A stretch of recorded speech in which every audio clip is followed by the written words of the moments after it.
وحشتوني وحشتوني والله العظيم، وحشتوني قوي قوي قوي. اول حاجه صلوا على النبي ونقول السلام عليكم ورحمه الله وبركاته. اللهم صل وسلم وبارك على سيدنا محمد وعلى اله وصحبه اجمعين. عاملين ايه يا احلى اخوات في الدنيا؟ قلنا نعمل شوربه خضار جميله جدا ومفيده جدا للجسم. تعالوا نشوف ايه الطريقه معانا، يلا بينا. طبعا معانا ايه؟ الفرخه، صدر فرخه، عشان ايه مطلوبه مني صدر فرخه.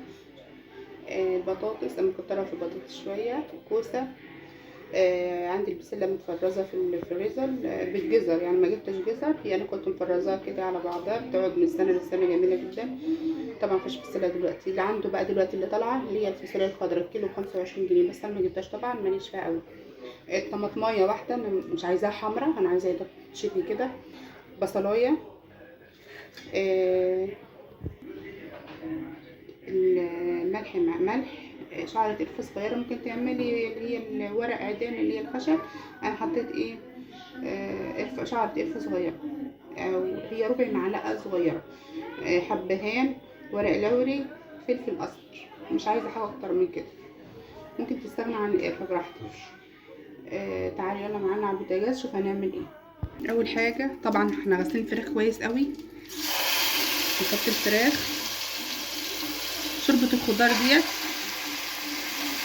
تنفع ايه في ايام الشتاء اللي جايه بقى، تنفع في ايام الشتاء، احنا داخلين على الشتاء. اولا الناس ايه الكبير يحبوا الحاجه ايه هاديه، من غير تسبيكه، من غير اي حاجه، واللي عنده برد، وطبعا اللي بيعمل رجيم زي حالاتي كده وتعبان برضه. يعني انا بحاول ان اتكلم حلو عشان ايه السلبيه. انا حطيت حته سمنه صغيره بلدي فلاحي، يعني صغيره خالص الارضيه، وحطيت عليها الفراخ.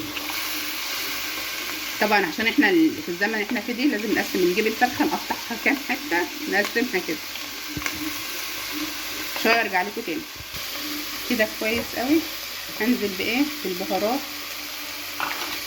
الطاول بتاعنا اهو، هقلبهم مره كده.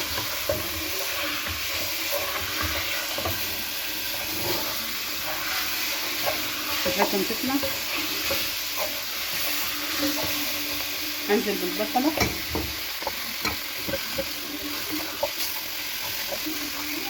بعملها مرتين كده وايه، وانزل بالطماطم.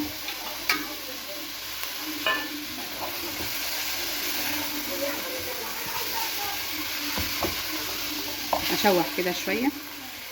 واكتر حاجه بتغيب في السوا هنزلها هي ايه؟ البسله، بس اشوح شويه الاول.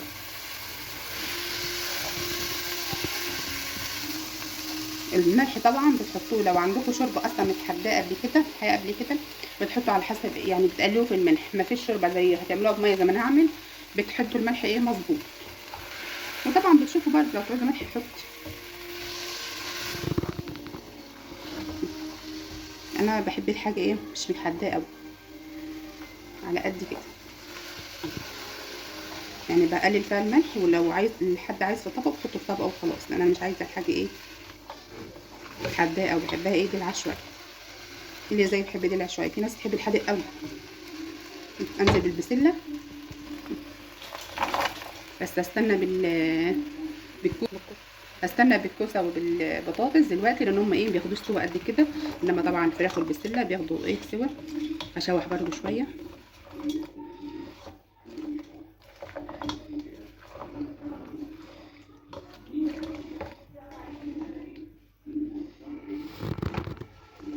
اشوح بقى شويه كده وارجع تاني، يعني ايه اسبكها شويه كده، مش تسبيكه يعني، كل ده في النيه اهو، نيه في نيه. بسم الله الرحمن الرحيم. طبعا انا عملتهم شويه، شوحتهم شويه. هنزل بالبطاطس. انا عايزه الحاجه بتاعتي مستويه، يعني ايه بدل ما افرمها زي ما الدكتور بيقول لي ايه اسويها قوي خلاص، لان انا كده كده ماليش في شوربه الخضار قوي. بسم الله الرحمن الرحيم. انا اول مره اعملها، كنا زمان بعملها لحماتي ربنا يرضى الصحه، كنا بنعملها لحماتي في بيت العيله، من زمان ما اتعملتش شوربه الخضار دي، مع انها صحيه جدا جدا جدا، فيها كل العناصر، فيها كل الخضره. عايزه تحطي اللي هي الفاصوليا الخضراء، عايزه تحطي كرفس، في حاجات كتير قوي بتحط عليها، يعني اي خضار عندك تحطيه.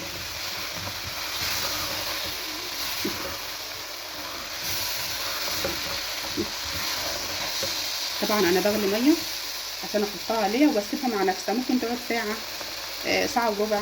انا عايزاها مستويه قوي يعني. هنزل بالكوسه، اقلب ده بقى، احط عليها ميتها ايه واسيبها تستوي مع نفسها. هنحط ملحها بعد ما احط ميتها بقى وتستوي، تدخل في السوا نشوف ندوق. لو عايزه ملح حطي لها، مش عايزه خلاص كده تمام. حطي اعملي جنبها شويه رز، حبه وحبه، رز بشعريه، رز ابيض لو عايزه، ممكن عيش محمص عادي خالص، تبقى جميله جدا. انا غليت الكتل ميه عشان احط ميته بقى بعد ما قلبتها شويه حلوين كده بالخضار بالصدر الفرخه، ونزلت بالميه تبقى مغطياها بس. يعني ايه، مكترش الميه قوي تبقى شوربه كتير، لا، انها تبقى متغطيه بس كده. مستوت معانا، انا سويتها قوي قوي قوي عشان تبقى مستويه جدا، عشان ما مرجعش ان انا ايه افرمها تاني وكده. فدي معانا مفيدة جدا بكل مكوناتها، وعايزة تحط حاجات كتير حطي.